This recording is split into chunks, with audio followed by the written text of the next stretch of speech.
За та бүхний энэ өдрийн ямрыг айлтгая. Шинжлэх ухаан таны мэдхийн судлагдсан нэвтрүүлгийн шинэ дугаар эхлэхэд бэлэн боллоо.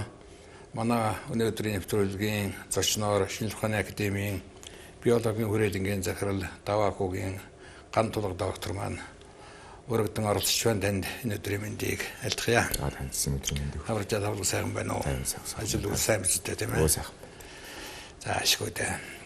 Тэгэхээр нэгэнт одоо биологийн хүрээлэнгийн маань захирал ирж байгаа учраас манайх энгийн зүйл асуултаар энэ нэвтрүүлгээ эхлэе гэж бодож байна. Таны мэдхэн хэлбэршүүлсэн нэвтрүүлэг учраас бид нар голдуу ингэж эхлээд байгаа. Тэгэхээр яг биолог гэж яг юу юм бэ? Биологийн шинжлэх ухаан гэж одоо юу юм бэ гэдэг асуултаар нэвтрүүлгээ эхлэе да. За баярлалаа.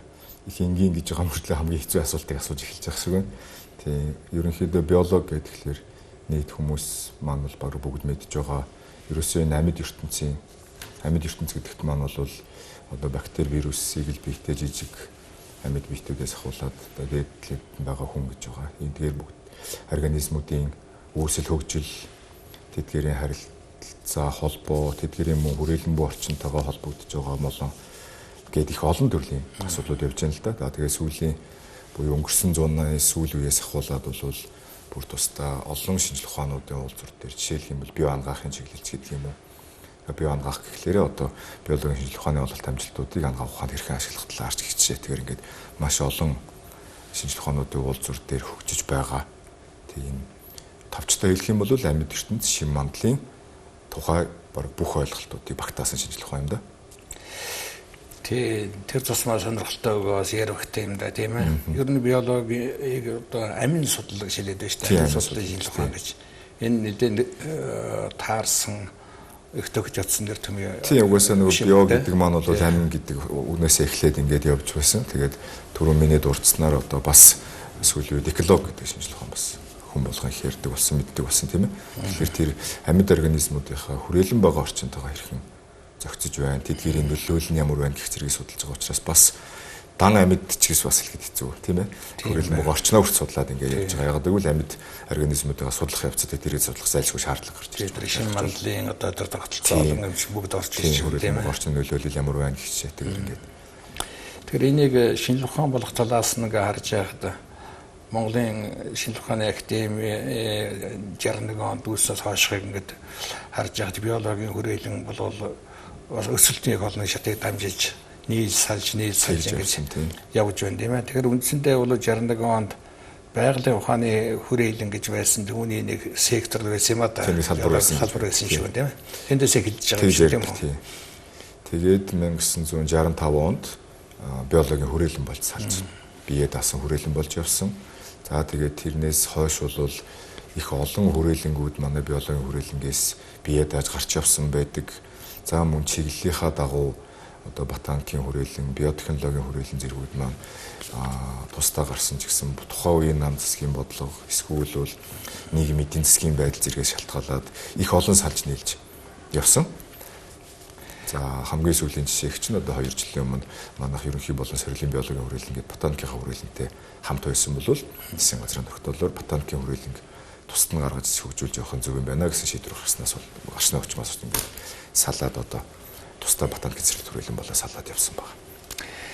Тэгээ энэ биологийн хүрээлэнгийн түүхийг харж байхад сая өөрөө хэллээ тийм ээ 65 он тэгэл одоо 72 он, 87 он, 97 99 он, 2015 он, хамгийн сүүлд 2019 оны 8 сарын 14-нд засгийн газрын тогтоолоор ерөнхий ба сорилын биологийн хүрээлэн болгон өөрчилж 95 хүний оронтойгоор баталж байсан байх. Тэгэхээр энэ олон удаа ингэж нийлсалаад байгаа нь бол ерөөсөө биологч нь өөрөө их олон шинжлэх ухааны уулзвар гэдгийг нэг л илэрхийлэл юм шиг байна тийм ээ. Талаасаа тийм илэрхийлэл тийм. Энэ талаас нь жоохон задлаа ярил одоо юу ярьж болох вэ? Тийм яг хоо одоо яг таны хэлж байгаагаар биологийн шинжлэх ухааны маань өөрийнх нь хөгжлийн хурдц маш өндөр байна.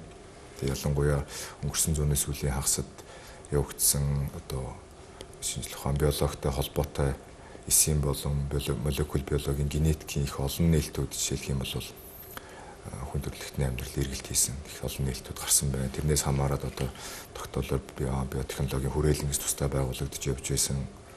Гэхдээ дараад нь одоо миний түрүүний хэлснээр тухайн үеийн улс орны байдал бас бодлогууд нь янз бүр байсны улмаас бол буцаж нийлэх, буцаа салах үзэгдүүд их олон болж явсан. Би хувь хүний хувьд бол тусдаа явсан бол илүү их үр дүнтэй байх байсан болов уу гэж бодож явдаг. За одоо энэ 2019 оны өөрчлөлтөөс хойш одоо дахиж одоо нийт салах тийм процесс явагдах юм байна. Одоо бол би хэлж мэдэхгүй гэхдээ одоохондоо гайгүй болов уу гэж бодож байна. Тийм. Доктортой явж байгаа тийм ээ. Түрүү таны хэлснээр одоо сая энэ буцаад биологийн хүрээлэн болсон гэж явж байгаа. Гэхдээ яг манай одоо байгаа таны түрүүний ярьсан засгийн газрын тогтоолоор 95-ны оронтойтой ажиллаж байгаа энэ бүтц маань болвол хуучнаар 97 оны өмнөхөр бол биотехнологийн хүрээлэн, биологийн хүрээлэн хоёрын нийлсэн бүтц яваад байгаа юм. Тийм учраас манай хүрээлэн бол одоо дотроо хоёр салбартай. Ерөнхийдөө хуучин биологийн хүрээлэнгийн үндсэн үйл ажиллагаа буюу ерөнхийдөө суурь судалгаа талдаа их ажилдаг гэж хэлж болохоор хөгтний экологийн лаборатори, шавьд суу судлалын лаборатори, загас гидр биологийн лаборатори гэх зэрэг нь бол илүү суурь судалгаа талдаа буюу одоо яг сонгодог биологийн шинжилгээ ухааны одоо төслүүдийг хэрэгжүүлж явдаг. Нөгөө талдаа бол биотехнологийн салбараас уламжлалтай микробиологийн лаборатори, молекул биологийн лаборатори гэдэг зэрэг нь бол илүү орчин үеийн инновац технологийн талын буюу шинжилгээ ухаан биологийн ол дамжлалтыг ашиглаж одоо хэрхэн ашигтай тэдгэрийг ашиглах талаар судалгаанууд хийгддэг. Ийм хоёр салбартай гэж хэлж болно доо манай хүрээлэн тийм. Тэр 65 оны одоо биологийн хилцээс хүрээлэн болж байгаа юм харахад биологийн ухааны хүрээлэн гэж байгаа шүү дээ. Тийм. Одоо болох биологийн хүрээлэн гэж энэгээр орон зүгээр нэр томны л асуудал болов тийм энэ харуулалт. Түүнээс өөр тийм зарчмын өөрчлөлт тийм бол байхгүй тийм ээ. Яг тухайн үеийн дэлхийн нийтийн шинжилгээ ухааны одоо төвшин одоогийн төвшин хоёр энтрийг харах юм бол их өөр л асуудлууд гарч ирнэ л дээ. За. Тэгэхээр одоо яг одоогийн энэ хүрээлэнгийн маань одоо бүтц ямар хөө бүтцтэй, ямар хөө нэгжүүдтэй ажиллаж байна. Болсон хүчний одоо хүний нөөц гэж ярьдаг болсон байна. Тэр одоо хэр одоо боломжтой нөхцөлд байна. За манай биологийн хүрээлэн түрүү бас хоёлаа яриандаа дурдсан засгийн газрын тогтоолоор 95 хүний оронтойтой ажилладаг. Тэдгээрээс нэг 80 гаруй нь бол шинжилгээ ухааны буюу эрдэм шинжилгээний ажилтнууд бусад нь бол одоо захиргаа аж ахуйн хэсэгтэйгээр ингээ үйл ажиллагаа явуулдаг. За манай хүрээлэн 30 гаруй хувь 40-аараа хүрээгүй байгаа хувь нь бол доктор болон тэрнээс дэш эрдэмийн зэрэг цолтой. Тийм. Тэгээд нас бол их залуучсан. 30 хүртэлх насныхан бол бараг 40 орчим хувийн эзэлдэг. Тийм залуухан хүрээлэн байгаа. За тэгээд түрүү дурдсанаар эколог англи зүйн салбар болон биотехнологи инновацийн салбар гэсэн хоёр салбартай нийтдээ 9 лаборатори нэгж үйл ажиллагаа явуулж байна да. Тэгэхээр одоо миний одоо сонсноор бол өөрөө энэ биологийн хүрээлэнгийн 5 дахь захиралаар ажиллаж байна тийм ээ. Дарцсангоо залуу сайхан эрдэмтэн энэ том хүрээлэнгээ даахлаж ажиллаж байдаг юм байна. За бидний юу юм бол одоо шагнал доктор, жанчуу доктор нэлээд сайн мэдэх юм. Тэгэхээр хоёлаа энэ өмнөх захирлуудтай энэ тухай жоохон дурсаж ярил одоо юу ярьж болох вэ? За шагнал сурунгойг бол монголчууд бараг бүгдээрээ мэддэг тийм ээ. Ерөнхийдөө бол Монгол ихтэй электромгийн мундаг хүмүүс тийм. Тэгээ ер нь бол одоо Монгол улсад энэ биологийн шинжилгээ ухааныг үүсгэсэн цөөхөн гол хүмүүсийн нэг гэж л би дотроо бодож явдаг. Тэгээ тэр хүний хийсэн эрдмийн ажил тэр бол одоо бүгдээрээ одоо энэ цөөхөн минутанд яриад бол амжихгүй учраас би ерөнхийдөө тавчлаад хэлэх юм бол одоо энэ шинжилгээ ухаан биологийн шинжилгээ ухаан гэдэг ямиг үүсгэсэн цөөхөн хэдэн хүмүүсийн нэг юм аа гэж би дотроо бодож явдаг. Дараад нь жанчив захирлын тухай бол бас дуртахаас өөр арга байхгүй. Манай жанчив захирал бол одоо генетикийн шинжилгээ ухаан гэдгийг Монголд үүсгэсэн гэх юм уу одоо бас одоо суурийн тавилтсан цөөхөн хэдэн эрдэмтний тухайн үе би бас амьд сэрүүн багт нүртээ нуулжсэн надад хичээл ордог байсан. Сүүлд бас их олон жил гадуур явж байгаад ирээд ч гэсэн уулзч хэдээд удаа ярилцсан. хэрхэн генетикч болсон бэ? Яасан бэ? Тухайн нь зөндөө яриулж байсан. Тэгээд тухайн үеийн бас одоо улс төрийн төвчөө гэдэг байсан баг тийм ээ. Намын бодлогоор бүр энэ генетикийн шинжилгээ ухаан гэдгийг Монголд үүсгэхгүй бол болохгүй гэсэн тийм бодлогоор хойно бэлтгэгдэж ирж тэгж буцаж ирээд Монгол улсад одоо генетикийн шинжилгээ ухааны үндэс суурийг тавилцж байсан манай эрдэмтэн багш маань байна. Жаншуу захиралч 13 дугаар оролд тийм байсан. Манай одоо гэр ойролцоо сектороос уулздаг байлаа. Тэр охин нэг холон билүү? Тийм, холон багш. Тэр бас энэ мэрэгжлийн өвлөө явж байгаа. Тэгээд одоо Монгол Улсын их сургуульд багшлаад явж байгаа. Багшлаад явж байна уу? Яг аавынхаа мэрэгжлийг өвлсөн гэж хэлж болох уу? Тэгсэн тийм. Яг өвлсөн юм тийм. Эрдэмтнэрээ цол хамгаалсан уу? Доктор хамгаалсан байна. Тэр Монголд. Сайхан байна. За өөрөө ч ажилласан захирал бол ADIA байна тийм ээ? Тийм, ADIA захирал байгаа. Тэгээд ADIA захирал маань бол одоо таруу судлалаар буюу энэ хөгтний экологийн чиглэлээр бол их олон жил ажилласан. За мөн төрийн ажлууд, төрийн бодлогын түвшний ажлуудад их оролцож явсан тийм захирал маань бол байсан. Байгаад одоо миний өмнөх захирал гэх юм бол тэрний өмнө бас энэ дашнам захирлын тухай бол бид дуртахгүй бол бас болохгүй гэж би бодож явдаг. Дашнам захирал маань бол одоо энэ биотехнологи гэж юу юм бэ? Биотехнологийн асуудлыг ер нь Монголд хэрхэн бий болох вэ? Яаж хөгжүүлэх вэ гэдгээр бол маш олон зүйлүүдийг хийж яг тэр үеийн цаг үеийн одоо биднээс мэддгээр одоо арчс хувьслын дараах үе байсан учраас гадаад дотоод харилцаа их дэлгэр сайхан болох үед тэр их боломжийг ашиглаж одоо биотехнологийн шинжилгээ ухааныг бол үүсгэлцсэн хүн гэж би дотроо бодож явдаг.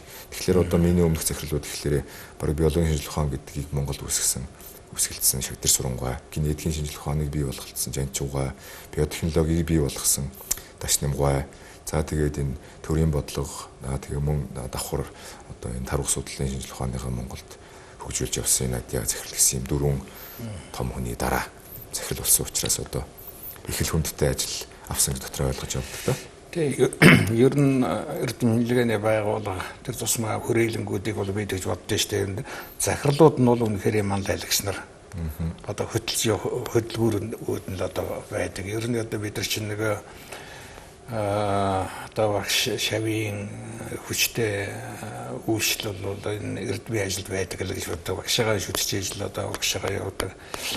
Энэ хамгийн одоо шилдэг бол судаал захирал болгоод тавьж ирсэн. Тэгээд энэ цаг үед одоо өөрөө чинь захирлаар сонгодог чинь бас энэ уламжлал явж байгаа байхаа. Их л одоо өндөр ачаал одоо өрч байгаа юм да өөрөө чинь хав тийм ээ. Энэ хүрээлэнгийн эрдэмтэн нарийн бичгийн дарга гэж одоо яг лут улсууд байдаг. Энэ дотроос олон хүн байгаа. Бүр одоо домогшоод үлдсэн одоо эрдэмтэн нарийн бичгийн даргыг нэг хоёр нэгэн зэрэг хүмүүсийг тулсан ширүүл сайн байна. За манай биологийн хүрээлэн бол их олон эрдэмтэн нарийн бичих нартай байсан да. Тэгээд одоо би өнөөдрийн номын аваад ирсэн. Одоо би тэр сайн тэр муу гэж онцолж байгаа юм биш шүү. Тийм зүгээр яг одоо манай төлөөл болгоод ярихад одоо энэ Тусан Жамбын амгалан гэдэг одоо Монгол орны хар сүлтийн судалгааг одоо их олон жил хийсэн манай Ахмад эрдэмтэн одоо бол чөлөөндөө суусан эрдэмтэн байгаа.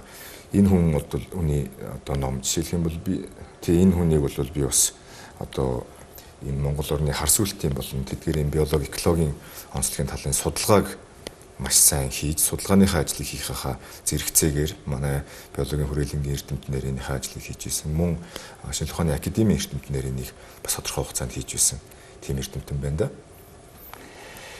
Тэ надад сайн энэ сэдв бол надад ойрхон би өөрөө Шарган говийн хөвгөлтэй манай тэнд бол өгөөмрийн гол гээд энэ хар сүлт бүхэнгийн нутгалда тэгээ судалгаа тэргээр мэдээ хийгдсэн бай таарах багтаа тийм ээ.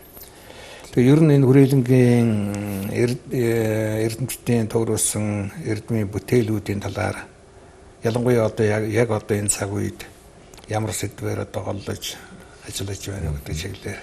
Тийм. За сая 7 жил би ингээд ихний жил захирал болчихоо тайлангаа тавиад ингээд бүгд тоонуудаа нэгтгэхэд үцхэд манай хүрээлэн одоо нийт шинжилгээ ухааны суурь судалгаа гэдэг засгийн газрын захиалгах төслүүд гадаад дотоодын байгууллагуудтай хамтарч ажилласан гэдэг ингээд явахлаар нийтдээ 20 гаруй төсөл бол одоо ингээд явагдаж байгаа. Зарим нь дуусч, зарим нь одоо шинэ оноос шинээр эхэлж байх жишээтгэр ингээд явдаг. Тэгэхээр одоо дундсад бодсон бол нэг хүн дөрөв төслөөр ажилладаг болж байх шиг байгаа. Тийм ээ 80 хүнтэй газар учраас ажилт юм байна да. Ажилттай ажиллацгаадаг тийм. За тэгээд миний түрүүний ярьснаар одоо биологийн салбарынхан бол илүү их суурь судалгаа талдаа За онцолж хэлэх юм бол манай шавж суу судлалын лабораторийн генетикийн лабораторитой дотроо нийлээд Монгол оронд байгаа ховордож байгаа амьтдууд тэрэн дотроо бол бүр том хөхтэй амьтнаас ахуулаад жижиг шавж эдгээрийн генетикийн судалгааг хийж эхлүүлээд явж байгаа. Тийм судалгааны ажил байна. За илүү практик талдаа гэх юм бол манай шинжилгээ ухааны академи төрийн өмчт Эрдэнэт үйлдвэрийн газартай хамт ажиллагааны гэрээ байгуулад сүүлийн 3 жилийнхаа тайлангаа сая хэлэлцээд дараагийнхаа 3 жилийн хөтөлбөрөөр баталсан. Энэ хугацаанд жишээлх юм бол манай микробын нийлэгжлийн лабораторийн гаргаж авсан одоо микроорганизмын гаралтай тийм бүтээгдэхүүнээр Эрдэнэт үйлдвэрийн одоо 50000 м3 лаг шаврыг одоо микроорганизм ашигтай микроорганизм ашиглаад 1000 жоохон гарантай метр куб буюу 5 дахин багасгаад хөрслөг одоо тийм хөрс болгоод одоо гэх юм да буцаагаад хүлээлгэж өгсөн. Тэгээ энэ бол их цаг үе болсон ажил болж таарсан бид их мдээгүй эхэлсэн боловч одоо нөгөө термомодтой холбоотой Эрдэнэт үйлдвэрийн 100 сая модыг тарина гэж яхад тэнд одоо тэр бол бэлэн бордоо байна гэдэг тэр ажлыг хийж байгаа ажилчид маань бол их баяртайгаар хүлээж авчирсан тийм ажлууд байх жишээтэйгээр тийм ажлууд хийгдэж байна. За бас нэг онцлог ажил гэвэл сая одоо бид бүхэн дэлхийн нийтээр 2-3 жилийн цар тахал гэдэг энэ вирус төвчөнтэй тэмцэж байна. Одоо ч бас одоо үр төлөвлөлт дуусаагүй л явж байгаа шүү. Энэ үед бол шинжилгээ ухааны академи, боловсрол шинжилгээ ухааны яам, эрүүл мэндийн яам 3 хамтраад ажиллаад одоо энэ цаг үед одоо дэлхийн нийтээр л одоо онцлог вакцин гэдэг юм руу орцгоож байгаа үед бас дотоодынхаа хүчин чадал эрдэмтдийн боломжийг ашиглаад онцлог хийгсэн. Тийм санал академиасаа гаргасан 2 яам бол маш сайхан дэмжиж өгсөн. Тухайн үеийн сайд Сэдвсрийн сайд маань бол маш сайн ойлгож дэмжиж одоо биднүүсийг одоо хөрөнгө мөнгө зүйлээр дэмжиж өгснөөр ачаар бид нэр бол ковидын эсрэг бие тогтоох онцлог гэдэг ажлыг маш богино хугацаанд гаргаж авч тэрнийг ашиглаж одоо бас судалгаа шинжилгээний ажлуудыг хийж байна. За нөгөө вакцинжуулалтын дараа дархлаа тогтоогүй зэргийг шалгаж үзэх боломжтой учраас зарим вакцинжуулалтын дараа дархлаа тогтоогүй байгаа хүмүүст зөвлөгөө өгөх юм. Тиймэрхүү ажлуудыг бол сүүлийн 2 жил бас манай молекул биологи лабораторийн их амжилттай хийж дуусгасандаа сүүлийн яаж онцлог ажлууд гэвэл иймэрхүү ажлууд байна. Тэгээд их олон ажил зэрэг хийгдэл явж байгаа л да. Тэр чинь үнэхээр цаг үе олсон мундаг ажил болсон л да. Одоо зөвхөн энгийн улсууд бид нар бол тэр үеийн үр дүн сонсоод бас манайд бол үнэхээр ийм оюуны боломж потенциал байна гэж ингэж ойлгож ирсэн. За мэдээж одоо төрийн зүгээс энэ өөрийнхөө одоо шинжилгээ ухааны байгууллага энэ эрдэмтдийн судалгаа түүний үр дүнг одоо сонсож байгаа нь их гайхалтай сайхан байна тийм ээ. Ер нь одоо ээж байгаа энэ суур судалгаа бол өдөр төрийн бодлоготой хэрхэн яаж уялддаг төрөөс одоо захиалга гэдэг юм тодорхой сэдвээр энэ яаж уялддаг юм талаар ерөнхийдөө яг суур судалгаануудын тухайд гэх юм бол тухайн шинжилгээ ухааны тэргүүлэх чиглэлүүд гэж байдаг тийм ээ. Тэр нь яг тодорхой хугацаанд бол үл мэд ингээд өөрчлөгдөд явдаг ч гэсэн ерөнхийдөө нэг чиглэл нь бол олон жилийн туршид гарчихсан байдаг. Тэгээд тэдгээр чиглэлд одоо хийх ямар ажлууд байж болох вэ гэдэг одоо саналыг аваад тэдгээр санал дээр үндэслээд төслүүдийгээ дэвшүүлээд тэгээд одоо тэрэн дотроос нь их олон процедуртай л да. Одоо яам хожим яам дээр хүлээж авдагс одоо уул шинжилгээний технологийн сан дээр зангиддаг болж байгаа шиг байна. Шинэ бодлогоор тэнд маш олон тооны мэрэгчлэтнүүд уншиж танилцсан тэдгээр тэр үнэлгээ өгнө. Тусгай салбар зөвлөлийн комиссар орно. Эрдэмтэд нь очиж яг юу хийх гэж байгаа, ямар үр дүн гаргаж байгаа гэдгийг танилцуулж өгнө. Тэгээд үр дүнгийн даалгавраа батлуулаад аваад явдаг. Суур судалгааны чиглэл нь бол тэрнээс гадна бас тухайн яамдуудын өөрсдийнх нь бодлоготой хамааралтайгаар яамдуудын захиалах төслүүд гэж бас байдаг тийм ээ. Тэдгээрт бол манай биологийн хүрээлэнгийн бас нэг онцлог нь гэх юм бол харьяаллынхаа дагуу шинжилгээ ухааны академи тэгээд боловсрол шинжилгээ ухааныхаа яамд харьяалагдж явдаг. Гэхдээ одоо битэр ярианы ихэнд дурддагцснаар амьд байгаль, тэдгээрийн зүй тогтол, хөгжил, хүрээлэн байгаа орчны нөлөө, хүний нөлөө гэх зэрэг олон зүйлийн судалгаа, экологийн судалгаа энэ төр хийгддэг учраас байгаль орчны яамтай бас их байн холбоотой амжилтдаг. Тийм учраас байгаль орчны яамны захиалах төслүүд тэдгээрийн бодлоготой уялдсан ямар төслүүд хийж болох вэ гэх зэрэгээр ажиллагаанд оролцоод явдаг. За сүүлийн үед бол бас одоо манай Монгол улс маань бол байгалийн их өвөрмөгц хүн болгоо ярьдаг тийм ээ. Одоо хамгаалахгүй болохгүй шаардлагууд их олон гарч ирж байгаа. Жишээлбэл одоо зөвлөлтийн тухай маш их хүмүүс яригдж байна. Тэрнээс болоод зэрлэг амьтдын тоо толгой тэдгээрээ өөрчлөлт одоо нүүдэл судал бүх юмд хэрхэн нөлөөлж байгаа вэ гэдэг судалгаануудыг бас хийх шаардлага бол угаасаа Монгол орнд байгаа учраас тэдгээрт хандсан гадны дотны олон байгууллагуудтай хамтын ажиллагаа зөвхөн төрийн гэхгүйгээр тийм хамтын ажиллагаа бас хийгдээд явагдаж байна. Одоо манай хүрээлэнгийн бүтцэд байдаг ургамлын биотехнологийн лаборатори гэдэг лаборатори бол бас одоо оюу толгой компанитай хамтан хамтарч ажиллаад гэрээ байгуулад говьд одоо ховордож байгаа тэдгээр ургамлуудыг хэрхэн яаж буцааж одоо лабораторийн орчинд орчин үеийн технологиг ашиглан сэргээх хөв тэдгэрийг буцааж яаж байгальд нь олон болох талын ажиллагаа хийгдэж байх жишээтэй. Тэгэхээр бол ингээд зөвхөн төрийн гэлтгүй одоо хувийн хвшлийн бол маш олон төрлийн байгууллагатай хамтарч ажиллаж байгаа даа. Одоо жишээлбэл хий хоолой тамина гэж хэлж штэ тийм ээ. Тэн дээр бол би бас бодож л суудгийн жишээлбэл одоо энэ зээгүүрээс амтны шилжид хөдөлгөөн энэ юмыг одоо хэр судалсан хэр тэр төсөлд намрагдсан байдаг юм бол гэж энэ чиглэлээр одоо хийж байгаа ажил байгаа болов. Тийм. Тэр энэ ажлын тухай ярихын тулд би одоо бас дахиад нэг авчирсан номныхоо тухай, номныхоо авторын тухай ярих хэрэгтэй болж байна л да. Манай одоо хөгтөн судлалын лабораторийн эрхлэгчээр их олон жил ажилласан одоо монголчууд зарим хүмүүс нь мэддэг анх нөгөө гарын 5 хуруу дэлхийд тойроод гараад явж хахад тэрний бүрэлдэхүүнд орж явж исэн одоо лавгсраа гэсэн маань бол байдаг. Энэ хүнийхээ бас хийсэн одоо бүтээлүүдийг нэгтгэр нодлон жил манай хүрээлэнгийнхэн Монгол орны цагаан зэр гэдэг хүнийхээ бүтээлийг гаргасан. За энэ хүн маань бол энэ цагаан зэр болон энэ хөхтөн амьтны талын судалгаа хийж исэн манай Монголын нэг толгой эрдэмтний нэг байсан.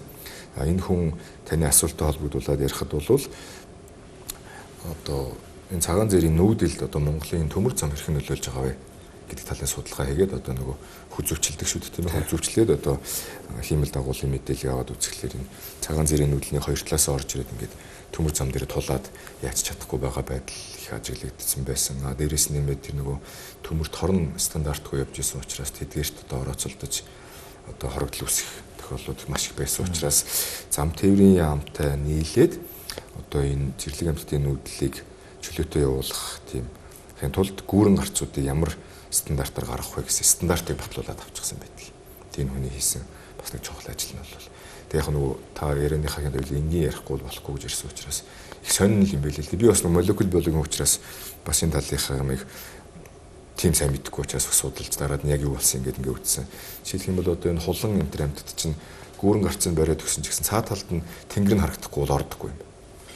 Тийм. Тэгэхээр тэрэн дээр нь бүх шинжлэх ухааныхын үндэслэлийг хийгээд ийм газар бол ийм өндөртэй ингэж налуутай орж ирэхэд цаа талд нь одоо тэнгэр нь харагдаж явах хэрэгтэй ч байдаг юм уу. Ийм байдлаар бол стандартаа баталчихсан байдгийг.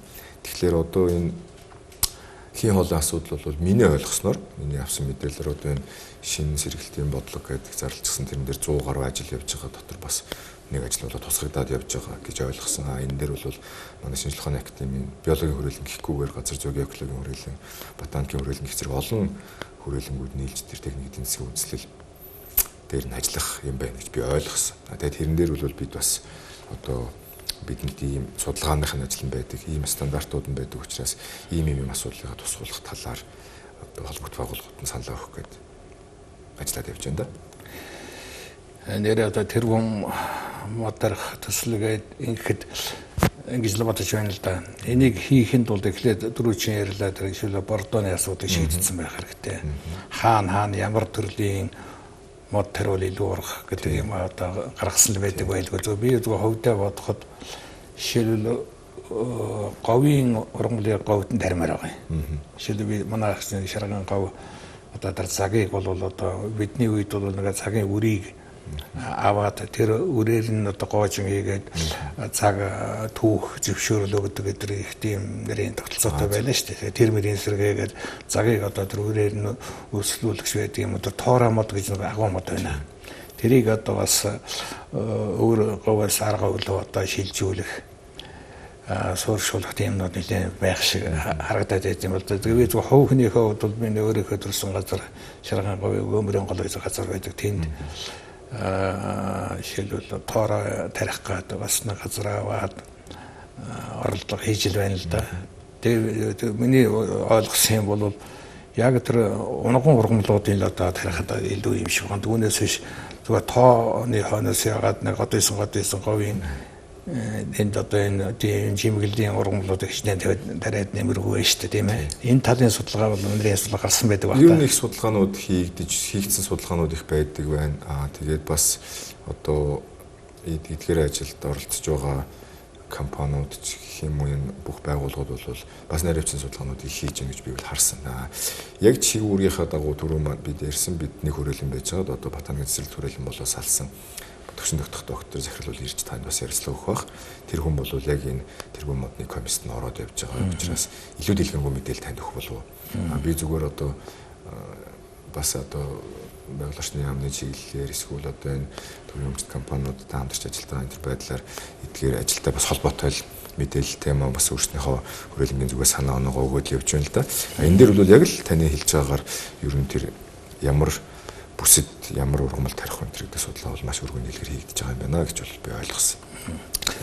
За тэгээд энэ тэргуун мод ярьсан дээр бол би харин нэг юм хэлэх нь бол нөгөө мэдээж мэрэгжлийн хүмүүс бол бүгд ойлгож байгаа. Тийм ээ одоо тэр төр засгийн одоо яам тамган газрын бодлогынхаа түвшинд бол явж байгаа. Гэхдээ нөгөө тарих нэг хэрэг, тэрнийгээ тордох нэг хэрэг, тийм ээ ургуулах нэг хэрэг шүү. Дээрээс нь нэмээд бас байгаа буюу одоо жишээлх юм бол манай Сибирийн хөр орхоо гэдэг нэг асуудал жил болгоно бид нэр ярьдаг тийм ээ тодорхой хэмжээний төсөв мөнгө гаргаад ингээл хариуцлагын ажлыг хийдэг. Эдгээр ажлууд буюу байгаа бас хамгаалах ажлыг битгий залгартуулаасаа гэсэн бодолтой л ярьдаг та. Тэгэхээр энэ сая хэлээ яг н орчин үеийн шинжлэх ухааны техник технологийн олдыг л илүү ашиглаж байж урагшгаа явна шүү дээ лаборатори юмнууд дээр энэ дээр бол бас боломжтой хэмжээнд байна бас хэцүүтэй. Хэцүү. Ер нь бол хэцүү тийм одоо нэг үл үнэ хэлэхэд бол маш хэцүү одоо технологи гэдэг маань бол маш хурдтай хөгжиж байна тийм ээ. Би 1998 онд анх молекул биологийн лабораторид дипломын ажлыг бичиж дадлага хийх гээд анх ирж байсан.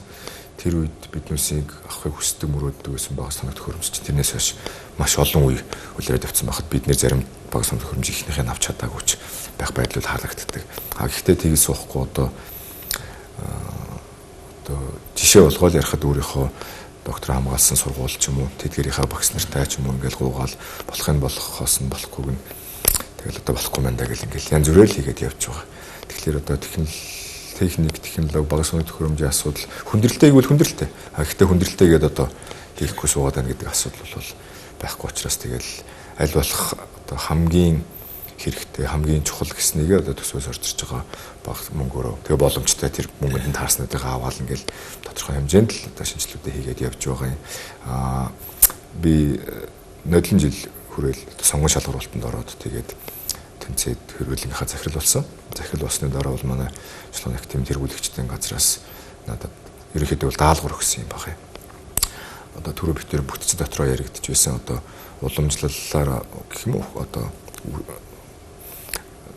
биологийн хүрээлэнгийн лаборатори буюу одоо лаборатори буюу тэр зоологийн одоо хөгтөн судлалын шавьд судлалын эдгээр лабораториуд бол судалгаанд ашиглаж байгаа арга зүйнүүд нь бол мэдээж уламжлалт тэр шинжлэх ухааны биологийнхаа цэвэр зоологийнхаа шинжлэх ухааны арга зүйнүүдийг ашиглаж хийх энэ бол нэг асуудал. Тэрэн дээр нэмээд орчин үеийн дэлхийн нийтийн хандлагыг харахад генетикийн талын судалгаа, молекул биологийн талын судалгаануудаар их хийгддэг болсон. Чиг хандлага нь ерөөхдөө тийм болсон учраас одоо молекул биологч хүний хувьд тэрэн дээр анхаарч ажиллаарай гэсэн тийм одоо даалгавар авсан да. Тийм учраас одоо энэ генетикийн лабораторийг тэр эколог англи хэл зүйн салбар дотор оруулаад тэгээ одоо ирээдүйд гэж ирээд одоо энэ жилээс ахуулаад ингээд биологийнхаа хүрээлэнгээс боловсролын яамны ч юм уу эсвэл байгалийн яамны захиалгах төслүүд рүү аль болохын лабораториудын хоорондын хамтын ажиллагаатай нэгнийхээ дутуу нөхөх байдлаар биеиндээ арга зүй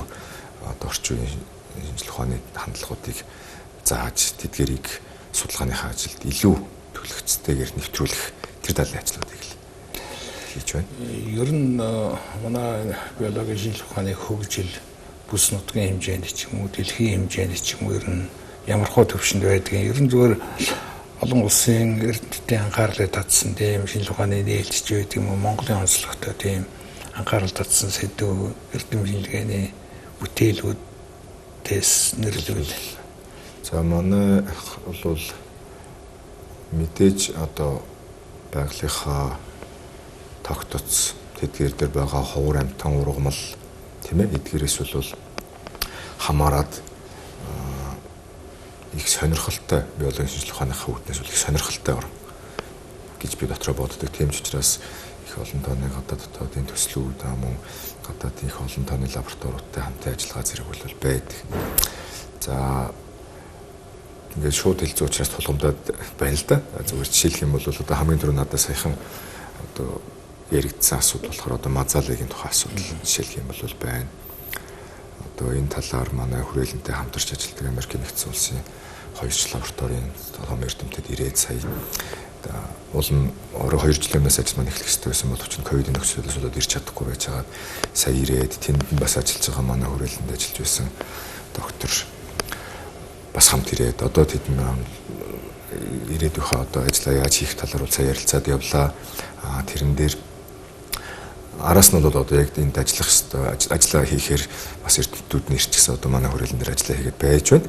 Жишээлх юм бол тэнцээ одоо мазаалай урд нь бол одоо тоолдог. Тэгэл одоо тэр чин давхарцсан тоо янз бүрийн тоо гэл ингээл их тийм сонирн байдаг гэсэн бол молекул биологи орн буюу энэ тэнд байгаа дээжнүүдийг цуглуулж аваад тэдгээрийн одоо генийхэн дараалал, ДНХ-ийн дарааллыг тогтоогоод ер нь бол нэг 50-аас 51 бодгол орчим байгаа юм байна гэсэн тоог нь гаргаж ирэх жишээ тий. Тэдгээрийн тэр тоонд өссөн тоо тий яг урдан өсөх үү яг уу. Тий сая тэр тоог нь харсан чинь тэгэл 30 жим шиг байна, тэд жим шиг байна тэр гэх янз бүрийн тоо гардаг байсан юм байна. Гэхдээ тэр тоонууд бол нөгөө тухайн үеийн одоо жишээлх юм бол орчин үед чинь камер тавьчихж байна.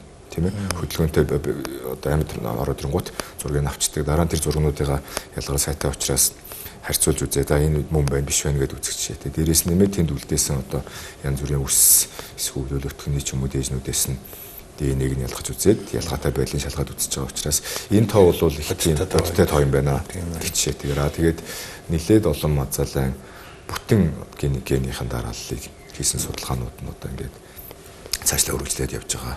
Ажлууд цаашхан жишээлх юм бол бид ингээд яриад дараагийнхаа шатнд ажил үргэлжлүүлээд явж байна.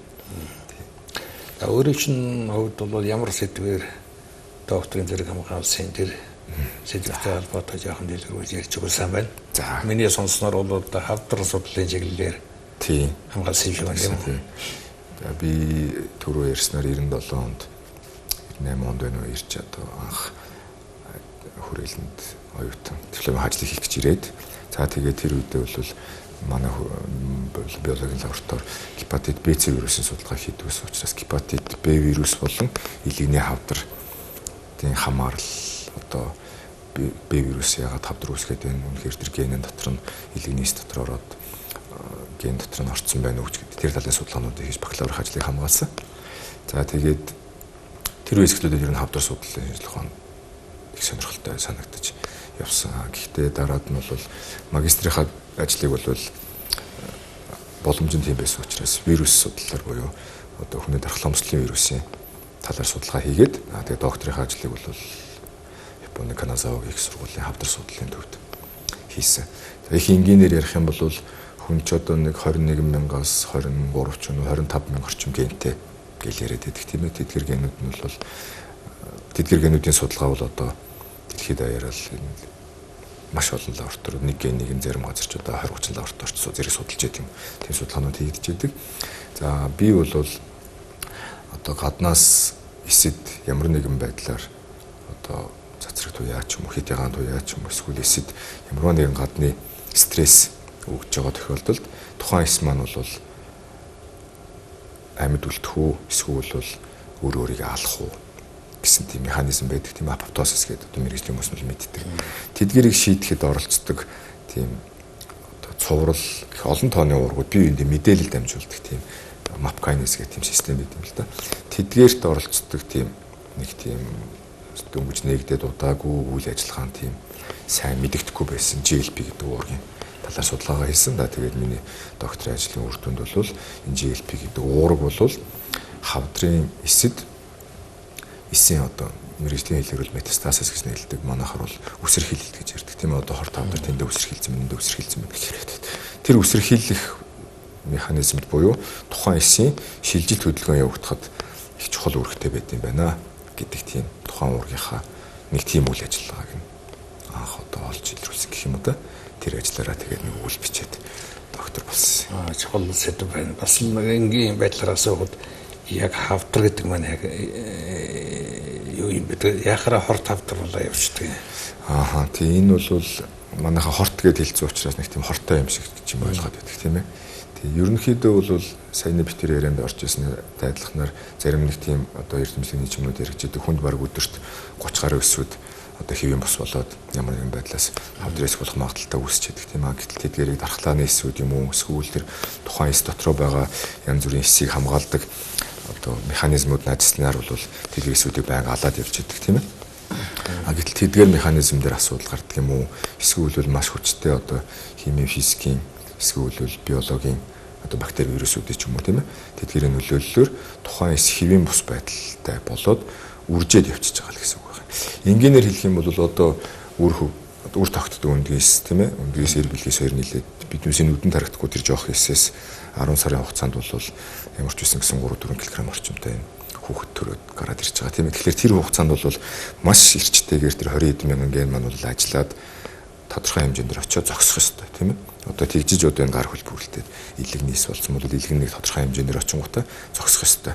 Эдгээр хяналтууд одоо саяны бид нэр ярьж байгаа физикийн, химийн эсвэл биологийн тэр вирусын гаралтай ч юм ямар нэгэн байдлаас болоод тэр хяналтаа алдснаас болоод тухайн эс нь зогсолтгүйгээр үржих процесс явагдаад эхэлж байгаа л ерөөхдөө хавдар гэж нэрлэдэг юм. Тэгээд хортой хоргуугийн ялгаа гэх юм бол хамгийн энгийнээр тайлбарлах юм бол тухайн үүссэн байгаа хавдар дотор судас үүссэн байна уу эсвэл байна уу гэдэг л ерөнхийдөө байх юм. Тийм. Хамгийн энгийнээр тайлбарлах юм бол тэгээ энэ саяны битэрийн ярьж ирсэн нөгөө нэг үсэр хийлэл гэдэгтэй холбоотой болоод явчихж байгаа. Тэр хавдар байлаа одоо монголчууд дүлий гэж ярьдаг баг тийм ээ. Тийм хавдар байлаа гэж бодоход тэрэн дотор цусны судас ороогүй байх юм бол нэгдүгээрт шимт хичээлээр хангагдах нь бага. Хоёрдугаарт нөгөө хавдрын эсийн үсэрхэл гэдэг маань бол тухайн нэг хавдрын эс тэндээсээ чөлөөлөгдөж цусны эргэлтэн дотор ороод цусаар дамжиж өөр нэг газар боломжтой нөхцөл газар одоо эргэтэн дээр очиж дахиж шинээр хавдар үсэх эхлэх байгаа байхгүй. Тэгэхээр тэрлүү судас ороогүй байгаа тохиолдолд бол үсэрхэл гэдэг юм байхгүй болох. Тийм да хамгийн энгийнээр тайлбарлах юм байна. За тэр яриа сонирхолтой сайхан болсон байхаа гэж ингэж бодож байна. Сүүлийн асуулт нэг юм асуумаар санагдчихлаа. Одоо бид чинь биологийн шинжилгээ ухаанаар амин судлалын шинжилгээ ухаан гэж ингэ шилээд байдаг. Үнэхээр тийм юм байна. Олон асуух зүйлүүд байна. Би зүгээр нэг л зүйлийг асуухад Монгол хүний одоо гений одоо яг онцлог нь яг юу гэдэг юм бол ер нь. Бид нар нөгөө хөг толботой төрлөө байрлаа гэдэг шинэхтэй. Ямар шин тэмдэг нь мөн үү шүү. Тийм энэ их хүмүүсийн сонирхож асуудаг бас их анхаарал татсан маргаантай сэдвэлтэй. Тийм ер нь яг монгол хүний ген гэдэг тусдаа ген гэдэг юм бол байхгүй. Одоо бид 7 тэрбум орчим хүмүүс бид нар бол яг л нөгөө 46 хоромсоомтой тэдгээр дээр байгаа нэг 21-ээс 25 мянган орчим тэр генүүд энэ бол бүгдээрээ байдгаар бол байж байгаа юм. Гэхдээ энэ бол миний хувийн бодол Монгол орны эрсдэс уур амьсгал. Гэхдээ нөгөө нэг одоо нэг ген гэд яриад байгаа нь бол тэр одоо миний саяны ярьжсэн тэр GLP гэдэг ген бол бүгдээрэнд нь биднэрт байж л байгаа. Гэхдээ тэрэн дээр заримдаа нэг одоо мутац гэж ярьдаг тэрнээс хамаарат нэг жоохон өөрчлөлт энэ төр орсон тиймэрхүү хэлбэрүүд байгаа л хүн болгоно бүгдээр нь өөрөө байгаа. Тэгэхээр тэдгээрийн тэр давтамж буюу арай нэг жоохон энэ эрсдэс уур амьсгалаа дасан зохицох талынх нь тухайн одоо Монгол улсын Монголын одоо популяц доторх байх давтамж нь арай өндөр байж болох юм даа гэсэн тийм бодол надад байдаг. Хувь хүний хавьд бол тийм. Хөх толдны тухайд бол бас л нэг гений мутац тийм. Гэхдээ одоо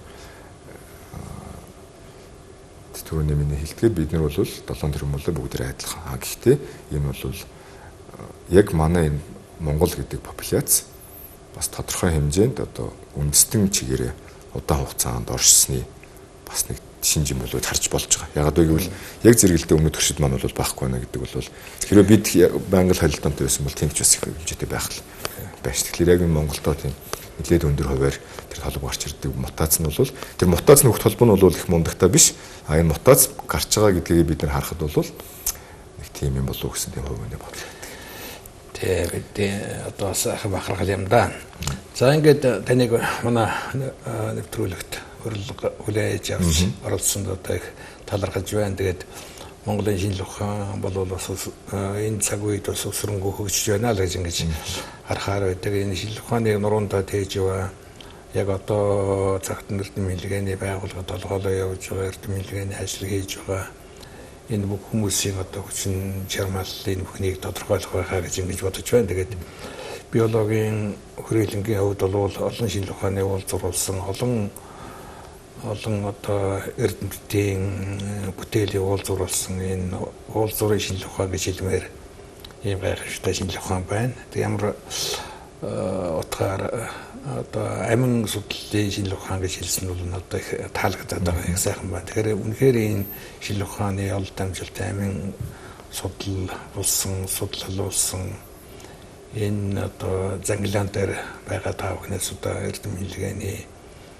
их амжилтыг одоо хүсэн өргөж байна. Баярлалаа. За баярлалаа.